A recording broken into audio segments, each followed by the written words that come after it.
Hello friends, I am Professor Smita Jha from the Department of Humanities and Social Sciences, and I am doing research methodology in Humanities and Social Sciences. Well, as we have already discussed major critical theory, some of the part as a part of major trends in humanities research. Today topic is major critical theories, and I think that for humanity research, critical theories are very important to know for any researcher. Well, literary theory is the body of ideas, methods we use in the practical reading of literature. It is literary theory that formulates the relationship between author and work. Literary theory develops the significance of race, class and gender for literary study, both from the standpoint of biography of the author and an analysis of their thematic presence within text. Biblical criticism can be broken into two major forms, higher and lower criticism. Lower criticism is an attempt to find the original wording of the text since we no longer have the original writings. Higher criticism dealt with the genuineness of the text. Biblical criticism is a philosophical approach to understanding the Bible that encompasses a large number of methodological perspectives. Literary theory offers varying approaches for understanding the role of historical context in interpretation as well as the relevance of linguistic and unconscious elements of the text. Modern literary theory gradually emerges in Europe during the 19th century in one of earliest developments of literary theory. German higher criticism subjected biblical text as a radical historicizing that broke with traditional scriptural interpretation. Modern literary theory gradually emerges in Europe during 19th century. In one of the earliest development of literary theory, German higher criticism subjected biblical text to a radical historicizing that broke with traditional spiritual interpretation.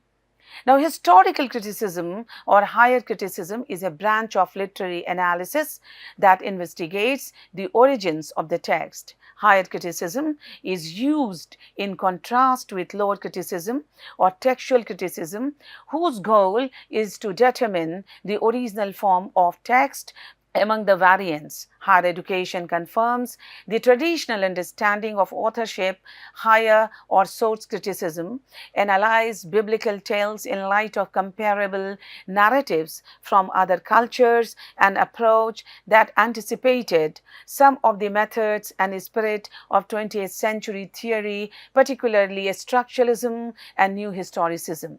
In France, the eminent literary critic Charles Augustin Sainte-Beuve maintained that a work of literature could be explained entirely in terms of biography, while novelist Marcel Proust devoted his life to refuting Sainte-Beuve in a massive narrative in which he contended that the details of the life of the artist are utterly transformed in the work of art.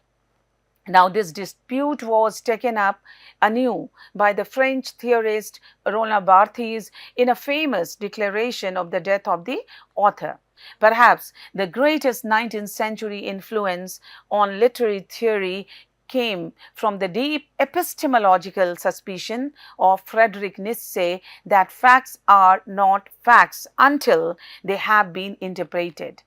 Nietzsche's critique of knowledge has had a profound impact on literary studies and helped usher in an era of intense literary theorizing that has yet to pass. Literary theory, sometimes designated critical theory or theory, and now undergoing a transformation into cultural theory within the discipline of literary studies, can be understood as the set of concepts and intellectual assumptions on which rests the world of explaining or interpreting literary text.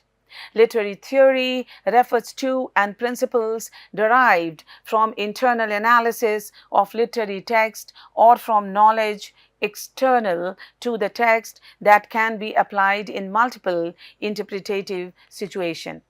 All critical practice regarding literature depends on an underlying structure of ideas in at least two ways. Theory provides a rationale for what constitute the subject matter of criticism, the literary and the specific aims of critical practice, the act of interpretation itself.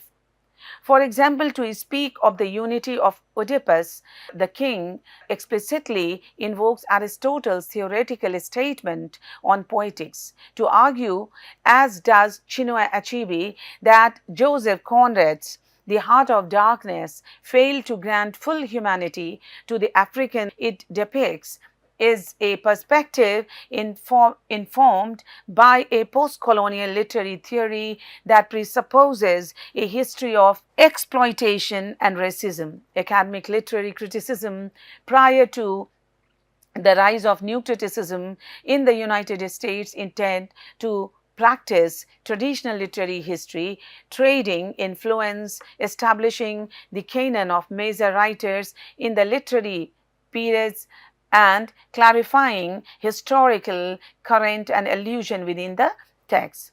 Literary biography was and still is an important interpretive method in and out of the academy.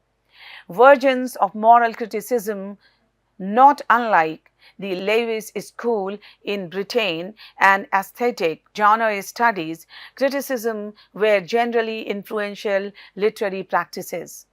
Lewis is understood not as a creator of concepts, but rather as a teacher and critic, the bearer into the 20th century of an already established tradition of critical thought that included elements of the romantic critique of modernity, a Coleridgean idea of responsibilities of an educated class, and an Arnoldian model of criticism of seeing the object as in itself it really is. Perhaps the key unifying feature of traditional literary criticism was the consensus within the academy as to both the literary canon, that is, the books all educated persons should read, and the aims and purposes of literature, what literature was and why we read literature and what we read, were questions that subsequent movements in literary theory were to raise. Formalism is, as the name implies, an interpretative approach that emphasizes literary form and the study of literary device within the text. The work of formalists had a general impact on later development as in structuralism and other theories of narrative. Formalism, like structuralism, sought to place the study of literature on a scientific basis through subjective analysis of the motive devices, techniques, and other functions that comprise the literary work. The formalists placed great importance on the literariness of the text, those qualities that distinguish the literary form, other kinds of writing. Neither author nor context was essential to the formalist. It was the narrative that spoke, the hero function, for example, that had meaning. Form was the content. A plot device or narrative strategy was examined for how it functioned and compared to how it had functioned in other literary works of the Russian formalist critics. Roman Jakobson and Victor Solzhenitsyn are probably the most well known. The new criticism, as delighted as to indicate a break with traditional methods, was a product of the American university in 1930s and 40s. New criticism stressed close reading of the text itself, much like the French pedagogical precept, explication, due text. As a strategy of reading, new criticism viewed the work of literature as an aesthetic object independent of historical context and as unified whole that reflected the unified sensibility of the artist. T.S. Eliot, though not explicitly associated with the movement, expressed a similar critical aesthetic philosophy in his essays on John Donne and the metaphysical poets, where writers who Eliot believed experienced a complete integration of thought and feeling. New critics like Cleanth Brooks, John Crowe Ransom, Robert Penn Warren, and W.K. Wimsett placed a similar focus on the metaphysical poets in general, a genre well suited to new critical practices. New criticism aimed at bringing a greater intellectual rigor to literary studies, confining itself to careful scrutiny of the text alone and the formal structures of paradox, ambiguity, irony, metaphor, among other. So, new criticism was fired by the conviction that their readings of poetry would yield a humanizing influence on readers and thus counter the alter or alienating tendencies of modern industrial life.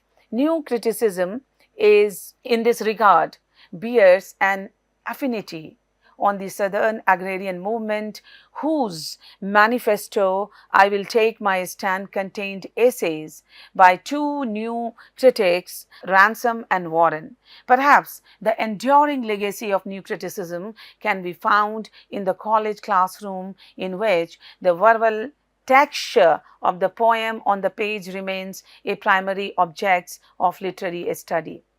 Marxist theory often champion authors sympathetic to the working classes and authors whose work challenges economic inequalities found in capitalist societies.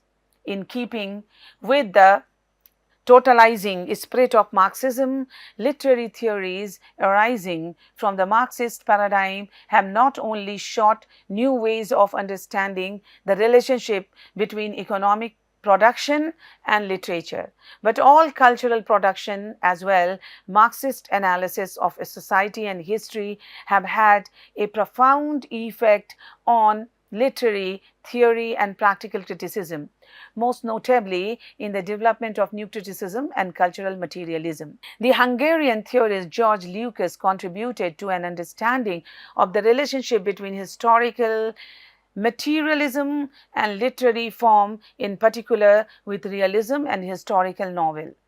Walter Benjamin broke new ground in his work in the study of aesthetics and the reproduction of the work of art.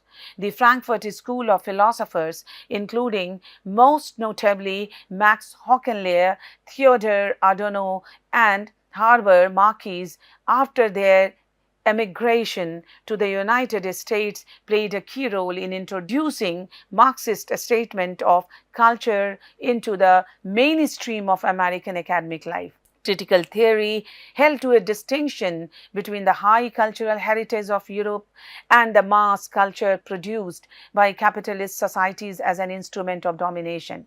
Critical theory sees in the structure of mass cultural forms, jazz, Hollywood, film, advertising, a replication of the structure of the factor and the workplace. Creativity and cultural production in advanced capitalist societies were already co-opted by the entertainment needs of an economic system that requires sensory stimulation and recognizable cliché and suppressed the tendency for sustained deliberation. Jamesson is more diverse theorist, known both for his impact on Marxist theories of culture and for his position as one of the leading figure in theoretical postmodernism. Jameson's work on consumer culture, architecture, film, literature, other areas typifies the collapse of disciplinary boundaries. Taking place in the realm of Marxist and postmodern cultural theory, Jameson's work investigates the way the cultural features of late capitalism, particularly the transformation of all culture into commodity form, are now deeply embedded in all of our ways of communicating. Like the new criticism, a structuralism sought to bring to literary studies a set of objective criteria for analysis and a new intellectual rigor. A structuralism can be viewed as an extension of formalism in that both structuralism and formalism devoted their attention to matters of literary form, that is a structure, rather than social or historical content, and that both bodies of thought were intended to put the study of literature on a scientific objective basis. Structuralism relied initially on the ideas of Swiss linguist Ferdinand de Saussure. Like Plato, Saussure regarded the signifier, words, marks, symbols as arbitrary and unrelated to the concept, the signified to which it referred, within the way a particular society uses language and signs.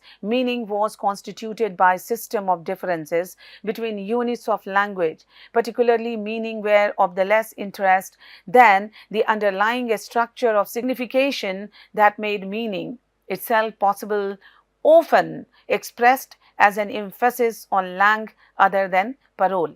Structuralism was to be meta-language, a language about languages used to decode actual language or system of signification. The work of formalist Roman Jakobson contributed to a structuralist thought, and the more prominent structuralists included Claude Lévi-Strauss in anthropology, Javan Todorov, A.J. Grims, Gerard Janet, and Barthes. The philosopher Rona Barthes proved to be a key figure on the divide between structuralism and post-structuralism.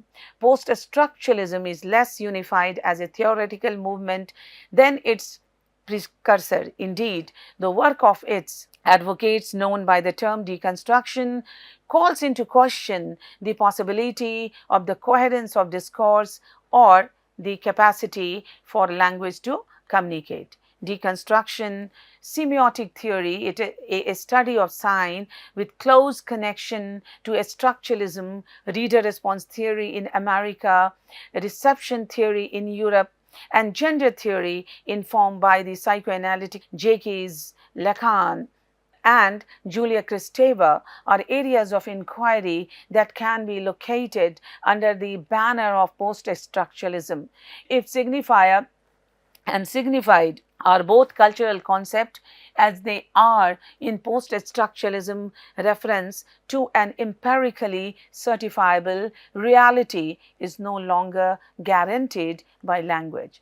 Deconstruction argues that the loss of reference causes an endless deferral of meaning, a system of differences between units of language that has no resting place or final signifier that would enable the other signifiers to hold their meaning. The most important theorist of deconstruction, Jacques Derrida, has asserted there is no getting outside text, indicating a kind of free play of signification in which no fixed, stable meaning is possible. Post-structuralism in America was originally identified with a group of Yale academics, the Yale School of Deconstruction. Lacanian psychoanalysis and updating of the work of Sigmund Freud extend post-structuralism to human subject with further consequences for literary theory. According to Lacan, the fixed, stable self is romantic fiction. Like the text, in deconstruction, the self is a decentered mass of traces left by our encounter with science. visual symbols, language, etc. Michel Foucault is another philosopher like Barthes whose ideas inform much of post-structural literary theory. Foucault played a critical role in the development of the postmodern perspective that knowledge is constructed in concrete historical situation in the form of discourse. Knowledge is not communicated by discourse, but is discourse itself can only be encountered textually. Following Nietzsche, Foucault performs what he calls genealogies, attempts at deconstructing the unacknowledged operation of power and knowledge to reveal the ideologies that make domination of one group by another seem natural. Foucauldian investigation of discourse and power were to provide much of intellectual impetus for a new way of looking at history and doing textual studies that came to be known as the new historicism. Critical theory refers to a family of theories that aim at a critique of transformation of society by integrating normative perspective with empirically informed analysis of society's conflict, contradiction, tendencies. In a narrow sense, critical theory refers to the work of several generations and philosophers and social theorists in the Western European Marxist tradition known as the Frankfurt School. Beginning in 1930s at the Institute of Social Research in Frankfurt, it is best known for interdisciplinary research that combines philosophies and social sciences with practical aim of further emancipation.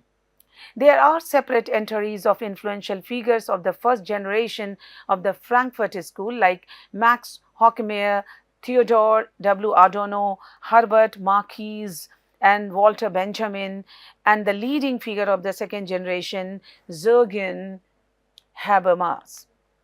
Now, in a broader sense, there are many different strands of critical theory that have emerged as forms of reflecting engagement with the emancipatory goals of various social and political movements such as feminist theory, critical race theory, queer theory, and post-colonial, decolonial theory. In another third sense, critical theory or sometimes just theory is used to refer to work by theorists associated with psychoanalysis and post-structuralism such as Michel Foucault and Jacques Derrida. Critical theory is a social theory oriented towards critiquing and changing society as a whole. It differs from traditional theory which focuses only on understanding or explaining society. We can trace critical theory as it is known to Marxist critiques of the economy and society and inspired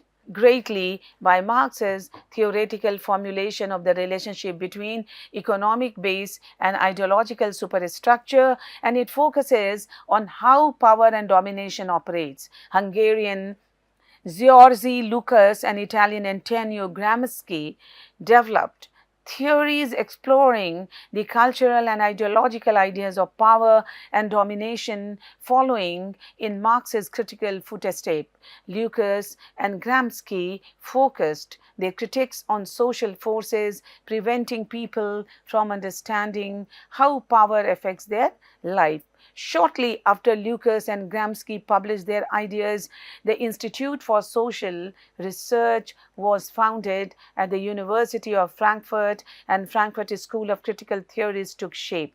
The work of Frankfurt School members, including Max Horkheimer, Theodore Adorno, Erich Fromm, Walter Benjamin, Jürgen Habermas, and Herbert Marcuse, is considered the heart of critical theory. Like Lucas and Gramsci, the theorists focused on ideology and cultural forces as facilitators of domination and barriers to freedom. The contemporary politics and economic structure of the time greatly influenced their thought and writing as they lived during the height of National Socialism. This included the rise of Nazism, state capitalism, and the spread of the mass-produced culture. Max Horkheimer defined critical theory in the book Traditional and Critical Theory. In this work, Horkheimer asserted that a critical theory must do two important things. It must account for society within a historical context and should seek to offer to robust and holistic critique by incorporating insights from all social sciences. Further, Horkheimer stated that a theory can only be considered a true critical theory if it is explanatory, practical, and normative. The theory must adequately explain the social problem, offer practical solution for responding, and abide by the norms of criticism established by the field. Horkheimer condemned traditional theorists for producing works that fail to question power, domination, and a status quo. He expanded on Gramsci's critique of intellectuals' role in domination process. Now, there are certain key texts. So, key text associated with the Frankfurt school focuses their critique on centralization of economic, social, and political control transpiring around them. So, key texts from this period include critical and traditional theory, that is Horkheimer, dialectic of the Enlightenment, Adorno and Horkheimer, knowledge and human interest, Habermas, and the structure transformation of the public sphere, Habermas. One-dimensional man, that is by Marquis, the work of art in the age of mechanical reproduction by Benjamin. Although critical theory reworks and in some ways supersedes Kantian from Kant to Kantian and Marxian themes, but both authors remain at the base of the theory's lineage. Through critical philosophy, Kant discussed the condition in which we make claims about the world and asserted that the increasing interconnectedness of his time opened the door for more cosmopolitan, that is supranational political communities. Marx's critical mode of inquiry was grounded on the will to understand social developments in industrial societies, including the contradiction inherent in capitalism that would lead to its collapse, the suppression of labor, exploitation, and the setting up of a more just system of global social relation. This way, the writings of Kant and Marx converge to demonstrate that what happens at the level of international relation is crucial to achievement of human emancipation and global freedom. Consequently, the tracing of tangible social and political possibilities or change those stemming from within existing practices and institutions became a defining feature of the strand of critical thought entering IR via authors reworking Marxian and Kantian themes during 20th century.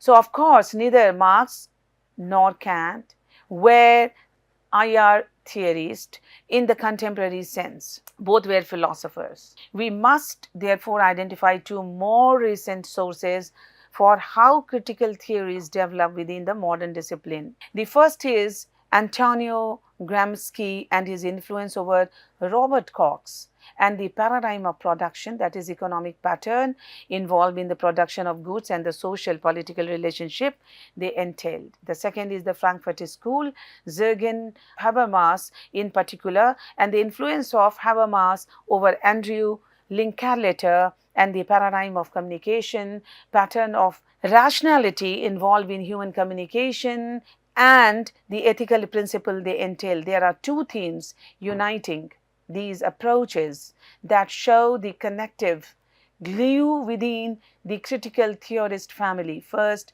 they both use emancipation as principle to critique or assess society and the global political order. Second, they both detect the potential for emancipation developing within the historical process, but consider that it may not be inevitable. The paradigms of redistribution and recognition relate to Nancy Fraser has called the two main axes of contemporary political struggle, while redistribution struggle referred directly to the Marxist themes of class struggles and social emancipation. Recognition struggle have to do with aspirations to freedom and justice connected to gender, sexuality, race, and national recognition.